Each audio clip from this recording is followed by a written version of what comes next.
Hello मेरे क्रांतिकारी बच्चों, कैसे हैं आप लोग। आज हम लोग लेकर आए हैं मेटल्स और नॉन मेटल्स का वन शॉट।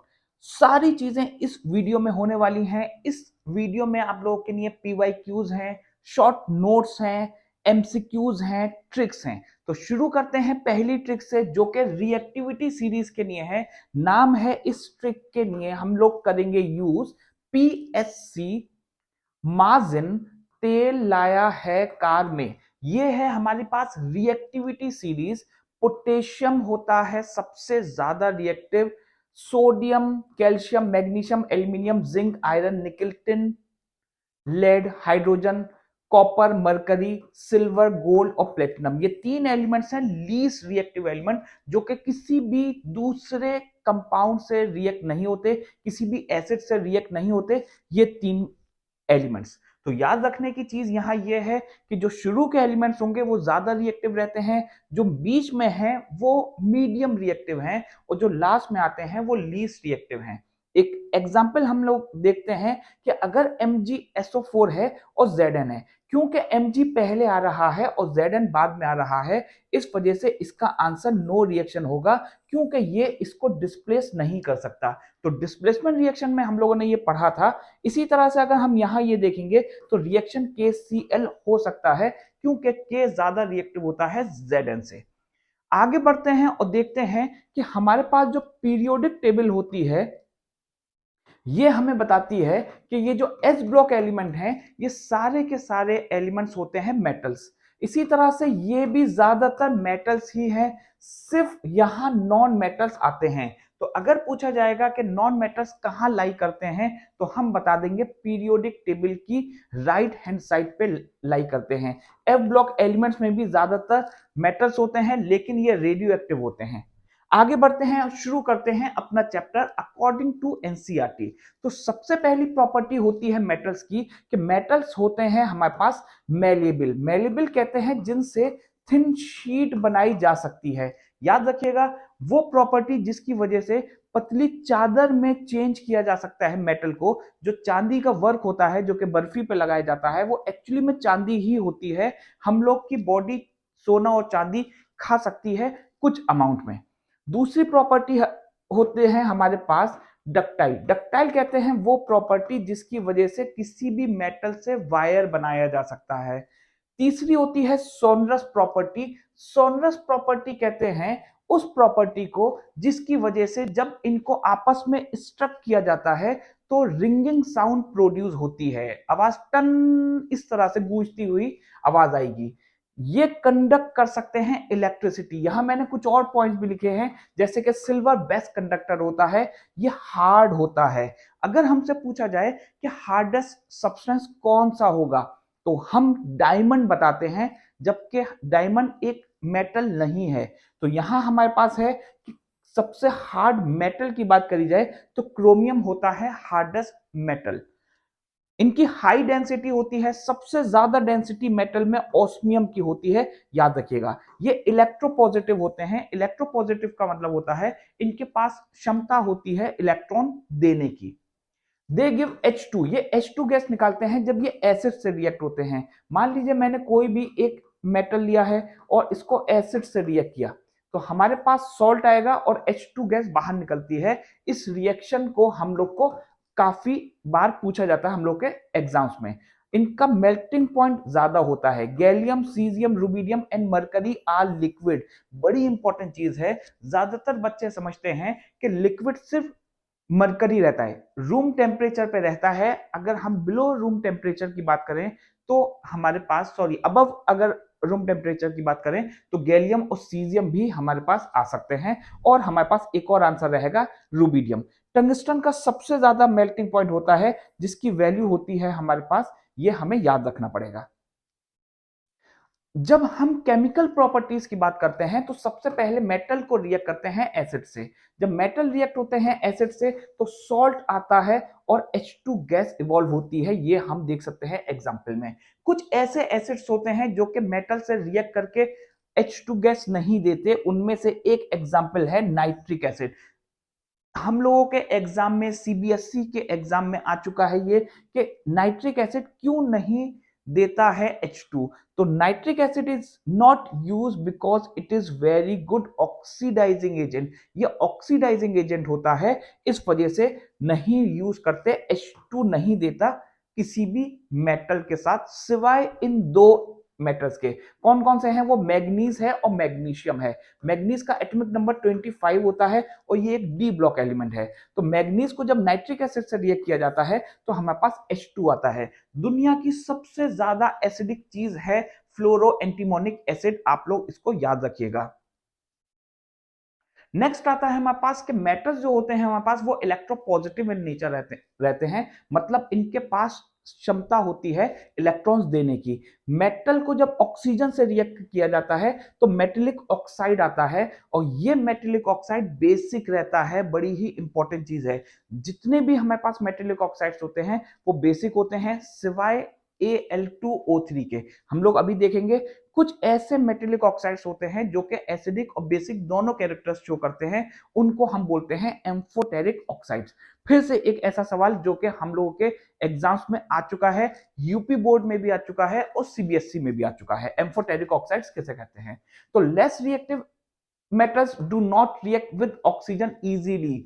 जो कम रिएक्टिव एलिमेंट्स हैं, जो हमारी रिएक्टिविटी सीरीज में बाद में आ रहे हैं, नीचे की तरफ आ रहे हैं, वो ऑक्सीजन से रिएक्ट नहीं करते हैं आसानी से।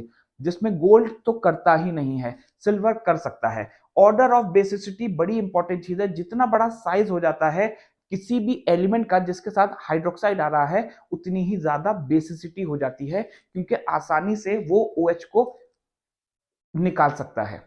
मेटल जब वाटर के साथ रिएक्ट करते हैं तो मेटल हाइड्रोक्साइड देते हैं, लेकिन यहां हमारे पास दो चीजें हैं, याद रखिएगा। मैग्नीशियम जो होता है वो कोल्ड वाटर और नॉर्मल वाटर से रिएक्ट नहीं करता, सिर्फ हॉट वाटर से रिएक्ट करता है, और वो देता है magnesium hydroxide along with H2। लेकिन अगर हम स्टीम से रिएक्ट करेंगे मैग्नीशियम को तो हमें MgO मिलेगा और H2 मिलता है। अगर हम मेटल को सॉल्ट से रिएक्ट करते हैं तो डिस्प्लेसमेंट रिएक्शन होता है, ये हमारे पास एग्जांपल है। Metal react with halogen to give halides. Metal जब हैलोजन से रिएक्ट होते हैं तो हमें हैलाइड्स देते हैं, याद रखिएगा। ये हमारे पास एलिमेंट्स हैं जो कि कोल्ड वाटर से भी रिएक्ट कर सकते हैं। यहां हमारे पास नीचे एलिमेंट्स हैं जो कि उन स्टीम से रिएक्ट करेंगे सिर्फ, मतलब ये ऐसे एलिमेंट्स हैं, ऐसे मेटल्स हैं जो कि कोल्ड वाटर से रिएक्ट नहीं करेंगे, हॉट वाटर से भी नहीं करेंगे, सिर्फ स्टीम से करते हैं, क्योंकि स्टीम के पास ज्यादा एनर्जी होती है। Electrolytic reduction of sodium chloride बड़ा ही इंपॉर्टेंट है, काफी बार एग्जाम में पूछा जाता है। जब हम इसका इलेक्ट्रोलाइसिस करते हैं, इलेक्ट्रोलाइसिस कहते हैं उस प्रोसेस को जिसमें जो भी हमारे पास इलेक्ट्रोलाइट होगा उसको हम डिसोसिएट करेंगे, मतलब उसको ब्रेक करेंगे बाय यूजिंग इलेक्ट्रिसिटी। तो हमारे पास कैथोड पे आ जाता है Na और एनोड पे आ जाता है Cl-। ठीक है, कैथोड नेगेटिव चार्ज होगा, ये बात याद रखिएगा, एनोड पॉजिटिव चार्ज होगा। इम्प्योर मेटल जो होता है वो एनोड पे आएगा और प्योर मेटल डिपॉजिट होता है कैथोड पे। ये भी बहुत इंपॉर्टेंट चीज है, याद रखिएगा। रस्टिंग को हम इन सब चीजों से बचा सकते हैं। रस्टिंग कहते हैं उस प्रॉपर्टी को जिसकी वजह से किसी भी मेटल के पास जंग आ जाती है। ठीक है, तो हम लोग ये चीज जानते हैं कि रस्टिंग किसे कहते हैं। ग्रीन कोटिंग जो हो जाती है, आप लोगों ने देखा होगा कॉपर का ग्लास अगर हम लोग यूज कर रहे हैं तो ग्रीन कलर की लेयर आ जाती है, वो किसकी होती है? वो फॉर्मूला हमें याद रखना पड़ेगा।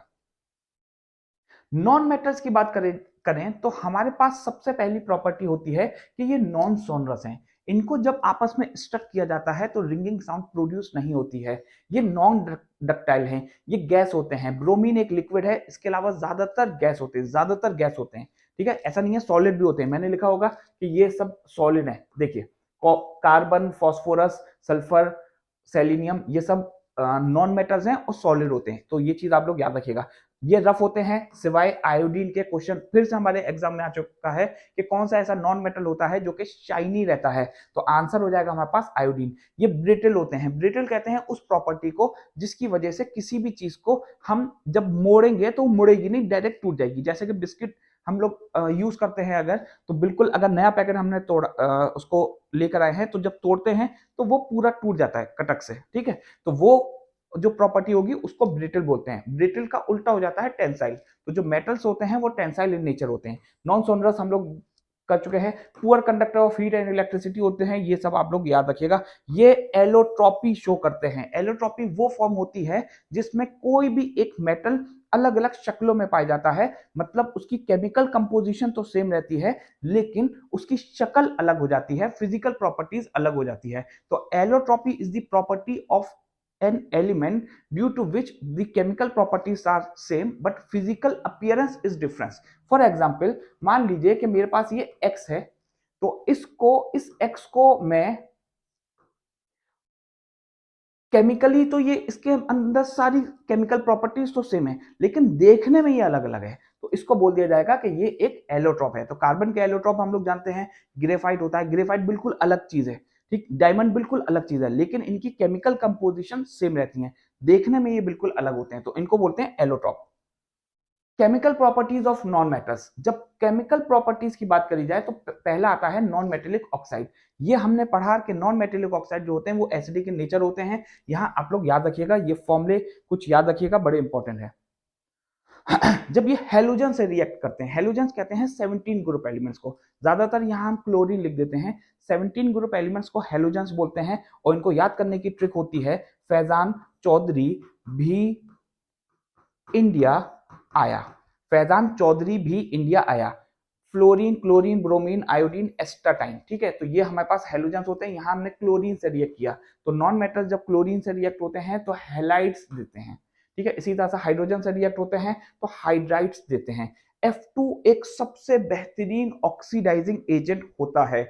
ऑक्सीडाइजिंग एजेंट के पास हमेशा इलेक्ट्रॉन्स की कमी रहती है, ये चीज आप लोग याद रखिएगा। रिड्यूसिंग एजेंट्स वो होते हैं जिनके पास इलेक्ट्रॉन्स एक्स्ट्रा रहते हैं। बॉन्डिंग बड़ी ही इंपॉर्टेंट चीज है, ये बड़ा इंपॉर्टेंट टॉपिक है, बहुत बार इससे क्वेश्चंस आते हैं। तो बॉन्डिंग कहते हैं, मान लीजिए कि हमारे पास ए और बी हैं, ये दोनों एक दूसरे के साथ कंबाइन हो जाते हैं, तो जो कंबाइन करेगा इसको, उस प्रॉपर्टी को या उस चीज को बोल दिया जाता है कि बॉन्डिंग हो रही है। तो बॉन्डिंग को हम इस तरह से रिप्रेजेंट करते हैं, ये हमारे पास सिंगल बॉन्ड है। अब आयोनिक बॉन्डिंग और कोवलेंट बॉन्डिंग हमारे पास दो तरीके की है। कोऑर्डिनेट बॉन्डिंग भी हमारे पास आती है जो कि इलेक्ट्रॉन डेफिशिएंट स्पीशीज और लोन पेयर के बीच में होती है। तो अगर आपको ये नहीं आता तो कोई परेशानी की बात नहीं है, क्योंकि ये थोड़ा सा एक्स्ट्रा लेवल की चीज है, लेकिन मैं क्वेश्चंस बाद में आपको करवा दूंगा। ट्रांसफर ऑफ इलेक्ट्रॉन्स के बीच में होती है। ट्रांसफर ऑफ इलेक्ट्रॉन होता है इसमें मेटल्स और नॉन मेटल्स के बीच में होती है। इनका मेल्टिंग पॉइंट ज्यादा होता है। काफी बार क्वेश्चन पूछा जा चुका कि why ionic compounds have high melting point. क्यों होता है इनका? क्योंकि ये अपोजिट चार्जेस से मिलकर बनते हैं, पॉजिटिव और निगेटिव से मिलकर बनते हैं, जिसकी वजह से फोर्स ऑफ अट्रैक्शन इनका ज्यादा होता है, इस वजह से मेल्टिंग पॉइंट होता है इनका ज्यादा। ये कंडक्ट करते हैं इलेक्ट्रिसिटी अपनी मोल्टन स्टेट में। मोल्टन कहते हैं पिघली हुई शक्ल या फिर लिक्विड स्टेट। ये क्यों करते हैं? क्योंकि इनके पास आयंस होते हैं जो कि पॉजिटिव और नेगेटिव हैं, इस वजह से इलेक्ट्रिसिटी कंडक्ट करते हैं। यहां हम लोगों ने देखा। अभी ये मैं आप लोगों को बता दूंगा कि आयनिक और कोवलेंट में क्या क्या फर्क होता है, इसका मैं स्ट्रक्चर भी बना के आप लोगों को दिखा दूंगा। या चलिए हम लोग अभी देख लेते हैं। मान लीजिए हमारे पास NaCl है, NaCl है और Cl2 है। अब हमें पता करना है कि इनके अंदर कौन सी बॉन्डिंग है। तो सबसे पहले हमने देखा Na, इसका एटॉमिक नंबर होता है 11, तो इलेक्ट्रॉनिक कन्फिगरेशन हो गया 281, तो एक इलेक्ट्रॉन आ गया हमारे पास Na के पास। अब हमने देखा कि Cl आया, तो Cl के पास है 1 2 3 4 5 6 7 इलेक्ट्रॉन। इसका इलेक्ट्रॉनिक कन्फिगरेशन है 287, तो 7 इलेक्ट्रॉन है। क्लोरीन को एक इलेक्ट्रॉन चाहिए और सोडियम को एक इलेक्ट्रॉन देना है ताकि वो नोबेल गैस कॉन्फ़िगरेशन हासिल कर लें। तो ये जब इलेक्ट्रॉन यहां आ जाएगा, तो क्योंकि ये ट्रांसफर ऑफ इलेक्ट्रॉन हो रहा है, इस वजह से इसको बोला जाता है आयोनिक बॉन्डिंग। इसी तरह से अगर हम यहां देखते हैं 1 2 3 4 5 6 7, अगर हमारे पास दूसरा क्लोरीन आया और इसने भी 7 इलेक्ट्रॉन्स लेकर आया, तो अब हमारे पास अगर मैं ये इलेक्ट्रॉन अगर यहां चला जाता, मान लीजिए कि ये इलेक्ट्रॉन अगर यहां चला जाएगा, तो क्या होगा? ये इलेक्ट्रॉन अगर उधर चला गया तो इसके पास सिर्फ 6 ही इलेक्ट्रॉन्स रह जाएंगे, जो कि नहीं हो सकता, क्योंकि क्लोरीन भी, ये वाला क्लोरीन भी चाहता है कि मेरे पास 8 इलेक्ट्रॉन्स आ जाएं। तो यहां शेयरिंग होती है, इसने इसका एक इलेक्ट्रॉन ले लिया और जब इसको जरूरत हुई तो इसने इससे ले लिया। तो इस बॉन्डिंग को हम बोलते हैं कोवलेंट बॉन्डिंग। दो तरीके की होती है, एक को बोलते हैं पोलर, जो कि बिटवीन टू डिफरेंट एटम्स होती है। मान लीजिए H2O है, अगर दो अलग अलग एटम्स के बीच में बॉन्डिंग हो रही है तब उसको पोलर बोलते हैं। नॉन पोलर कहते हैं जिसमें बिटवीन सेम एटम्स, मान लीजिए हमारे पास H2 है तो दोनों HH हैं, इस वजह से इसको बोला जाएगा नॉन पोलर। Cl2O2, ठीक है, ये सारे हमारे पास नॉन पोलर हैं। मेटलर्जी, मेटलर्जी कहते हैं उस प्रोसेस को जिससे कि हम मेटल्स को निकालते हैं, एक्सट्रैक्ट करते हैं। मान लीजिए कि हमारे पास ये पूरा पहाड़ था, हमने यहां डिटेक्ट किया, पता किया कि यहां मेटल हो सकता है, तो इस पूरी चीज को ओर बोल दिया जाता है। वो सब्सटेंस जिसमें मेटल होने की संभावना होती है उसको बोल दिया जाएगा ओर। अब इस ओर से हम मेटल निकालेंगे तो इस प्रोसेस को बोला जाता है मेटलर्जी। इसमें सबसे पहले हम क्रशिंग करते हैं। क्रशिंग कहते हैं पहले इस पहाड़ को छोटे छोटे पीसेस में चेंज करना, उसके बाद कंसंट्रेशन करेंगे, उसके बाद एक्सट्रैक्शन ऑफ क्रूड मेटल करेंगे, उसके बाद लास्ट में प्यूरिफिकेशन करेंगे। इन सब मेथड्स में क्या क्या होता है आइए देखते हैं। ओर्स की डेफिनेशन इसको लिख लीजिएगा। अब जरा देखिए कि कंसंट्रेशन किया हमने, तो पहले हम लोग क्या करेंगे, हैंड पिकिंग कर सकते हैं। मतलब इंप्योरिटीज को अगर अपने हाथ से हम अलग कर सकते हैं, जिन इंप्योरिटीज को हम गैंग बोलते हैं, याद रखिएगा, gangue are the impurities form in the process of metallurgy. Process जब करेंगे मेटलर्जी का तो जो गंदगी मिली हमें, जो इंप्योरिटी मिली, उसको हम गैंग बोल देते हैं। फ्रॉट फ्लोटेशन भी कर सकते हैं, ये कंसंट्रेशन और की बात कर रहे हैं। तो फ्रॉट फ्लोटेशन में क्या करते हैं कि जिस तरह से आप लोगों ने देखा होगा कि जो वॉशिंग मशीन होती है उसमें जब हम आ, उसको ऑन करते हैं तो जो झाग वाला पोर्शन होता है वो ऊपर आ जाता है। इसी तरह से जो इम्प्योरिटीज होती हैं वो ऊपर आ जाती हैं फ्रॉट फ्लोटेशन में, और इम्प्योरिटीज को हम अलग कर देते हैं। ये सिर्फ सल्फाइड ओर्स के लिए किया जाता है और इसके लिए हम पाइन ऑयल का यूज करते हैं। तो याद रखिएगा, पाइन ऑयल का यूज किया जाता है फ्रॉट फ्लोटेशन मेथड में। मैग्नेटिक सेपरेशन हम कब करेंगे, जब कोई ऐसा सब्सटेंस हमारे पास होगा जो कि मैग्नेट से अट्रैक्ट हो सकता है। यहाँ टिन ऑक्साइड लिखा हुआ है, एसएन का मतलब होता है टिन। लीचिंग ग्रेविटेशनल सेपरेशन को हम लेविगेशन भी बोलते हैं। लीचिंग किसके लिए किया जाएगा आगे हम देखते हैं। तो leaching is a chemical method use for the concentration of ore. Leaching में हम क्या करते हैं कि हम कोई, मान लीजिए कि हमारे पास ये एक बहुत बड़ा बीकर था, इसमें एक मेटल है X और दूसरा है Y। अब हमें इन दोनों में से अलग करना है, तो मैं क्या करता हूं कि इसमें एक ऐसा रिएजेंट डाल दूंगा जो कि X से रिएक्ट होगा, तो Y अब मैं अलग कर सकता हूं। तो इस तरीके का प्रोसेस को हम लीचिंग बोलते हैं, जिसको हम बेयर्स प्रोसेस भी बोल सकते हैं। लीचिंग किन एलिमेंट्स के लिए की जाती है, electrovalent compounds are soluble in polar solvents.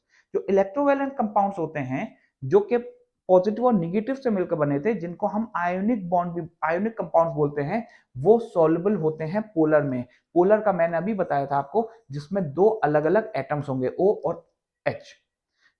Flux और गैंग क्या होता है जरा समझते हैं। कभी कभी क्या होता है कि जब हम मेटलर्जी करते हैं तो जो मेटल होता है हमारे पास, मान लीजिए ये मेटल था मेरे पास, अब इसके साथ यहां गंदगी लगी हुई थी जिसको मैंने बोल दिया है गैंग।